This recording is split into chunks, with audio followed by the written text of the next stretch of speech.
एक सरकारी स्कूल में पिछले 20 दिनों से है बिजली खराब, नहीं ठीक करवा रहा स्कूल प्रशासन। गर्मी से बच्चे बेहाल। बच्चों के लिए बनाए गए एक 5 पंखों वाले कमरे में सभी नियमों को ताक पर रखकर स्कूल की प्रिंसिपल ने बना लिया अपना ऑफिस। कौन सा है ये स्कूल और क्या है पूरा मामला, आइए देखते हैं इस रिपोर्ट में। ये है जम्मू ज़िला के अंतर्गत आने वाले जोन बिश्ना का government girl high secondary school Saror, जहां पर पिछले 20 दिनों से बिजली खराब है। और यहां पर ना ही स्कूल में बिजली है और ना ही स्कूल में बने कमरों में पंखे चल रहे हैं, जिससे शिक्षकों को तो परेशानी का सामना करना ही पड़ रहा है। शिक्षकों के साथ साथ स्कूल में पढ़ने वाले छात्रों को भी बेहद ज़्यादा परेशानी का सामना करना पड़ रहा है। यही कारण है कि स्कूल में छात्रों की संख्या बहुत कम है और छात्र स्कूल में बिल्कुल भी पढ़ने के लिए नहीं पहुंच रहे हैं। वहीं अगर छात्रों की बात करें तो जो छात्र स्कूल में पहुंच भी रहे हैं वो भी बिना बिजली के काफ़ी परेशान हो रहे हैं, क्योंकि इस समय पारा 43 डिग्री से ऊपर जा रहा है और बिजली ना होने के कारण छात्र छात्राओं को बेहद ज़्यादा परेशानी का सामना करना पड़ रहा है। इसके साथ साथ जो शिक्षक हैं वो भी बेहद ज़्यादा परेशान हैं और वो लगातार ये कह रहे हैं कि आखिर क्यों इस स्कूल में बिजली ठीक नहीं करवाई जा रही है। वहीं अगर प्रिंसिपल ऑफिस की बात करें तो प्रिंसिपल साहिबा ने अपना कमरा दूसरी तरफ शिफ्ट कर दिया है और वहां पर ऑफिस बना दिया है, ताकि उन्हें गर्मी में किसी तरह की कोई परेशानी ना हो। स्कूल परिसर की बात करें तो एक पूरे ब्लॉक में ही लाइट ना होने से छात्रों के साथ साथ शिक्षकों को भारी परेशानी का सामना करना पड़ रहा है। यही कारण है कि लोग सरकारी स्कूलों में अपने बच्चों को भेजने से कतराते हैं, क्योंकि यहाँ पर सुविधाओं का अभाव है। आपने देखा कि स्कूल में पढ़ने वाले छात्र गर्मी से बेहाल हैं, क्योंकि इस वक्त तापमान 43 डिग्री से ऊपर जा रहा है।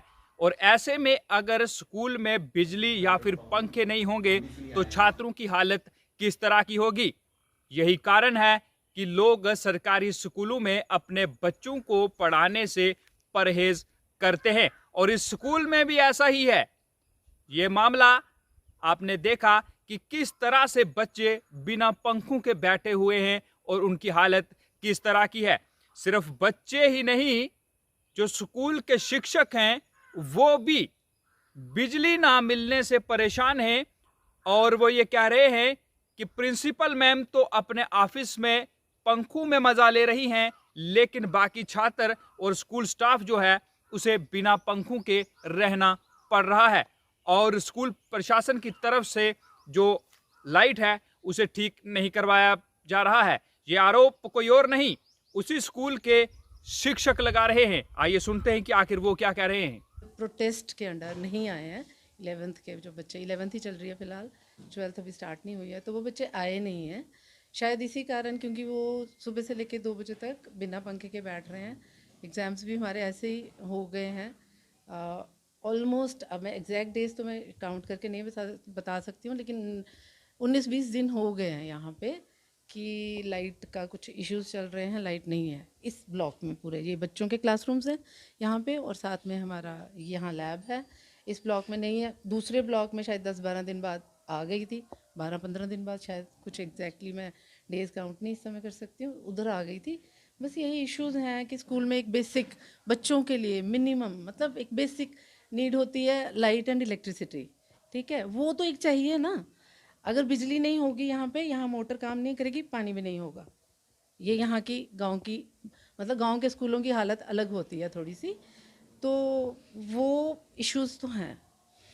तो अब इसको हमने किया है, प्रिंसिपल मैम को रिक्वेस्ट किया है।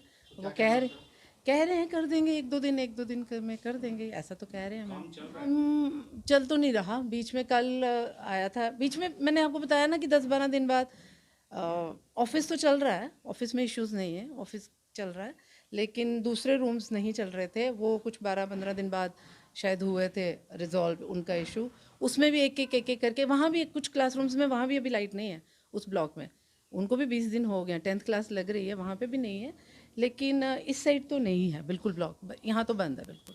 नहीं सर, यहाँ पे ऑलमोस्ट 20 डेज़ हो गए हैं, यहाँ पे इस ब्लॉक में तो लाइट नहीं है, वहाँ शायद 14 या 15 डेज़ के बाद आ गई है। हाँ, वो वाले ब्लॉक में है, शायद क्लासेस में अभी भी नहीं है। क्लासेस में तो अभी भी नहीं है, अभी भी नहीं है वहाँ पे। उनका क्या रीज़न है, लेकिन आज नहीं आ रहे हैं जी। हाँ, आज बच्चे नहीं आज बच्चे नहीं आए हैं। कल आए थे? कल आए थे, थोड़े आ रहे हैं, लेकिन गर्मी के कारण वो भी क्राई कर रहे हैं। अभी 11th है, 11 तो आज बिल्कुल नहीं बिल्कुल भी आई, नहीं आई। 9th भी लग रही है, 10th भी लग रही है, वो भी ऐसे ही आ रहे हैं कि लाइट के कारण शायद, लेकिन 11th तो बिल्कुल नहीं आई आज। 12th अभी पेपर 12 के अभी जस्ट पेपर परसों फिनिश हुए हैं, तो वो अभी नहीं आ रहे हैं, उनकी अभी एडमिशन भी नहीं हुई है। तो जब उनके पेपर चल रहे थे तब लाइट थी? नहीं एक्चुअली यहाँ 12th का सेंटर नहीं बनता, 11th का बनता, तो लाइट नहीं थी। शिक्षकों ने अपने ही स्कूल की प्रिंसिपल पर आरोप लगाए कि वो अभी तक 20 दिन बीत जाने के बाद भी स्कूल में बिजली ठीक नहीं करवा पाई, जिससे बच्चों और शिक्षकों को बेहद ज़्यादा परेशानी का सामना करना पड़ रहा है। लेकिन इस सब को लेकर अब जो स्कूल की प्रिंसिपल हैं उनका भी पक्ष जानने की कोशिश हमने की कि आखिर इसको लेकर प्रिंसिपल क्या कह रही हैं, आइए देखते हैं। और 17th को उनका लास्ट पेपर था, आज भी वो आए हुए थे, क्योंकि आप थोड़ा सा लेट आए, 12:30 बजे वो बच्चे हमने ऑफ किए थे, उनकी 5 क्लासेस पूरी हो गई थी। और चूंकि यहाँ पे 2 रूम्स हमें जो काम करने वाले, एक रूम हमने लेबर को दिया हुआ, एक हमारा उनका स्टोरेज है, तो उस वजह से हमें रूम्स की कमी की, हमें शिफ्ट वाइज हम उनको बुलाते हैं, हमें मॉर्निंग शिफ्ट में उनको बुलाया और उनके 5 पीरियड्स 45 मिनट्स के हमने पूरे लगाए हैं, हर सब्जेक्ट उनको पढ़ाया है। उसके बाद 12:30 उनको हमने ऑफ किया है। जी मैम। हाँ, मैं वो रूम, क्योंकि वहाँ दीवार से बहुत ज़्यादा सीपेज थी और रूम छोटा होने के कारण ऊपर से छत से भी पानी टपकता, उसकी वीडियो मैं आपको ज़रूर भेज दूँगी और वो वीडियो आप ज़रूर बताएं। तो दूसरा रीज़न ये है कि इसको मैंने एक कोडल फॉर्मेलिटीज़ को फॉलो करते हुए चीफ एजुकेशन ऑफिसर को अपने कॉन्फिडेंस में लेके सरपंच साहब के साथ, जिसकी मैंने कापी आपको दी है, जो रेजोल्यूशन हमने डाला कि किस रीज़न से हम यहाँ शिफ्ट हो रहे हैं, वो आपने शायद उसकी फ़ोटो रखी होगी अपने पास। तो ऐसा इसलिए हमने शिफ्ट किया क्योंकि वहाँ भी वही सीपेज की प्रॉब्लम थी, पानी टपकता था, कोई भी आ सकता है, आपके पास डे टू डे का काम होता है, तो उसमें काफ़ी हर्डल्स होते थे, इसलिए। जी, आपने सुना कि प्रिंसिपल साहिबा ये कह रही हैं कि जिस कमरे में उनका ऑफिस था वहां पर पानी टपकता था और दीवारें जो थी उसमें सीलन आ गई थी, जिसके चलते उन्होंने अपने ऑफिस को यहां पर शिफ्ट किया।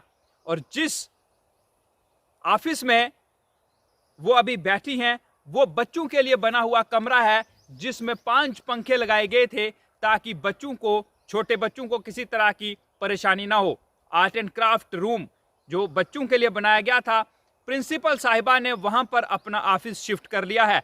और वो ये भी कह रही हैं कि जो पंचायत के सरपंच हैं उनके विश्वास में लेकर और इसके साथ साथ ZDO साहब को विश्वास में लेकर उन्होंने अपना ऑफिस जो है वो यहाँ पर शिफ्ट किया है। यहाँ पर जितनी जिम्मेदार स्कूल की प्रिंसिपल हैं उतने ही जिम्मेदार उस पंचायत के सरपंच भी हैं और वहाँ के ZDO भी हैं, जिन्होंने प्रिंसिपल साहिबा को अपना ऑफिस बच्चों के लिए बनाए गए कमरे में शिफ्ट करने के लिए कह दिया। आखिर कारण क्या रहे कि 20 दिन बीत जाने के बाद भी प्रिंसिपल साहिबा अपने स्कूल की बिजली को ठीक नहीं करवा पाई। और इस वक्त तपती गर्मी में जहां तापमान 43 डिग्री से ऊपर तक जा रहा है, बच्चे बेहद ज्यादा परेशान हो रहे हैं। और यही कारण है कि बच्चे अब स्कूल जाने से भी कतरा रहे हैं। और ये आरोप बच्चे तो लगा ही रहे हैं, बच्चों के साथ साथ उसी स्कूल में जो शिक्षक हैं जो बच्चों को पढ़ाते हैं वो भी लगा रहे हैं। जो सूत्र हमें वहां से बता रहे हैं, जिन लोगों से बातचीत हुई है, वो कह रहे हैं कि शिक्षकों और प्रिंसिपल के बीच में भी कुछ अच्छा नहीं चल रहा है, मनमुटाव है, जिसका खामियाजा स्कूल के छात्रों को भुगतना पड़ रहा है। अब हम शिक्षा विभाग के उच्च अधिकारियों से अपील करेंगे कि जनाब, आप कहते हैं लोगों को कि आप अपने बच्चों को सरकारी स्कूलों में डालें, लेकिन अगर हालात इस तरह के होंगे तो फिर लोग अपने बच्चों को सरकारी स्कूलों में क्यों पढ़ाएंगे, क्यों भेजेंगे? अगर जल्द से जल्द सरकारी स्कूलों की दशा दुरुस्त नहीं की गई तो आने वाले सरकारी स्कूलों में आने वाले दिनों में सिर्फ शिक्षक ही नजर आएंगे, बच्चा कोई नजर नहीं आएगा। अब देखते हैं कि क्या शिक्षा विभाग के उच्च अधिकारी इस पर संज्ञान लेते हैं और स्कूल की बिजली ठीक होती है या नहीं, इसके लिए इंतजार करना पड़ेगा। फिलहाल इस सब को लेकर आपकी क्या राय है, कमेंट बॉक्स में कमेंट जरूर करें। मुझे दें इजाजत, आप देखते हैं लाइव वायर। नमस्कार।